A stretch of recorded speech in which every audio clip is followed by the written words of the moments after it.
Hey, we back. I'm here on Karuta today, and we're talking about the black market. Now, I've talked about the black market before. I've got a video entirely dedicated to it, so if you're interested in how it works in general, I would recommend you check out that one. But today we're going to be talking about how to profit off it, because you totally can profit off the black market. Now, the obvious thing to do is to try and look for a good deal, right? There's gonna be sometimes some good deals here. So we can see the amount of gems that everything costs, and we can see what is on offer, right? And if we see a card that is worth this many gems, we can bid on it, and then we can sell it on later. Now this does happen. People don't realize that it happens, but it does happen.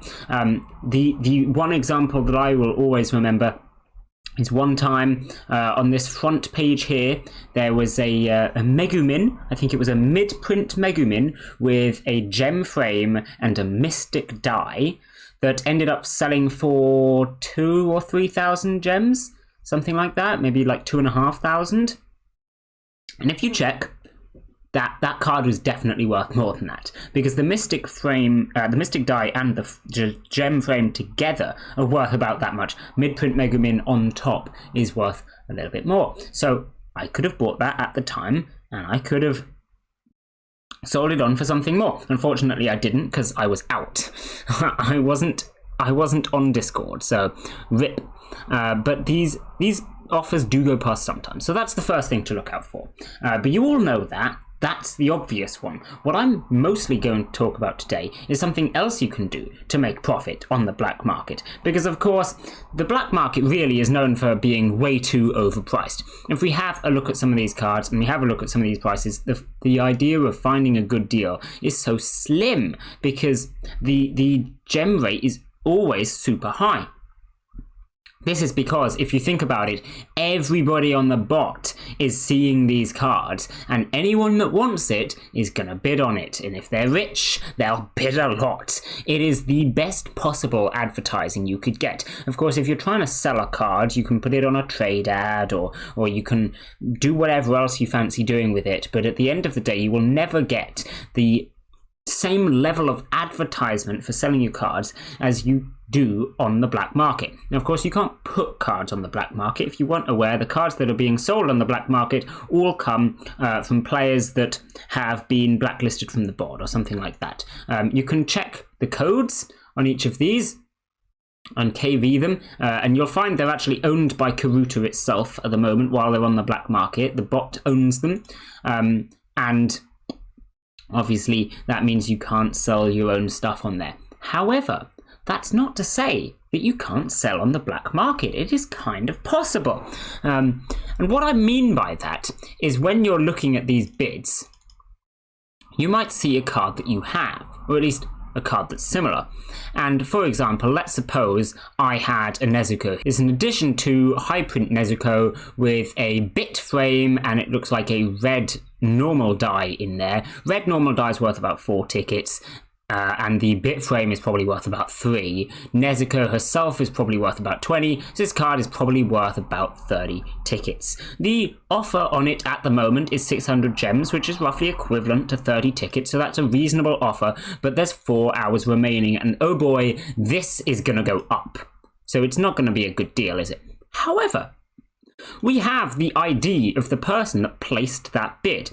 And assuming they get outbid, and someone else puts a bid here that's higher, if I have a Nezuko that is similar to this, I could DM this person and say, hey, I saw you were bidding on that E2 high print Nezuko earlier. I have one that's similar to that.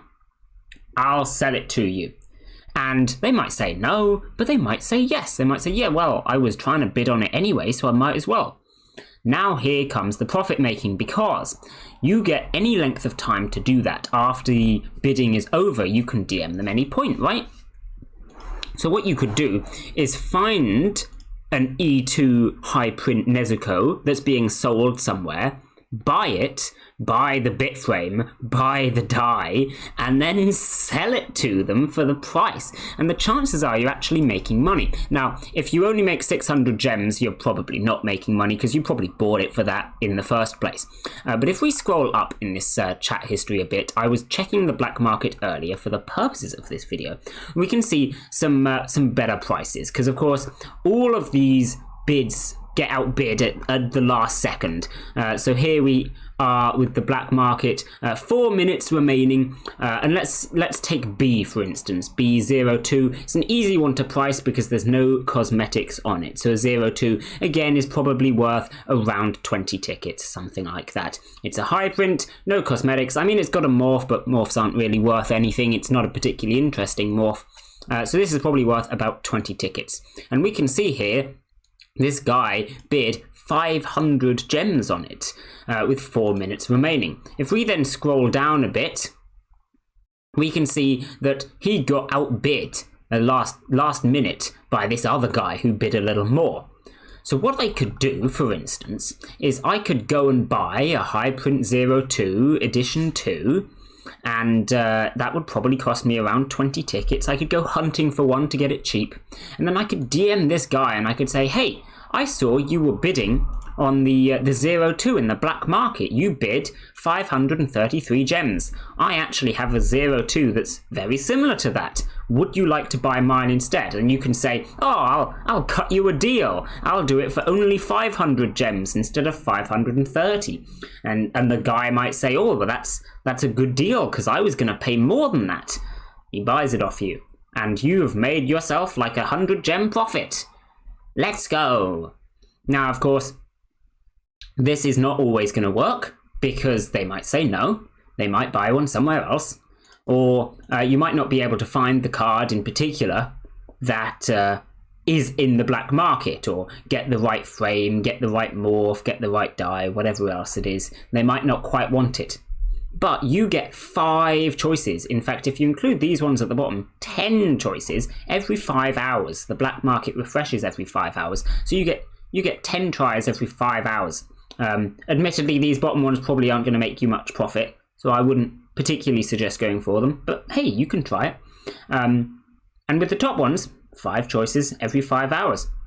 If you're doing it consistently, you can probably make a nice profit off it, which is pretty nice. Now, worth noting, this is not actually something I've tried to do before. It's an idea that I came up with yesterday, maybe the day before, and I was like, hey, that's an option, and I thought I'd make a video about it. If you do try it and you do make profit, let me know, because I would certainly be interested to see how well it works. And if you try it and you don't get any sells, also let me know, because I would be interested in either way. But I'm pretty sure this would work out quite well. You can make yourself a little bit of profit. And of course, the more overpriced these bids are, the more profit you could end up making.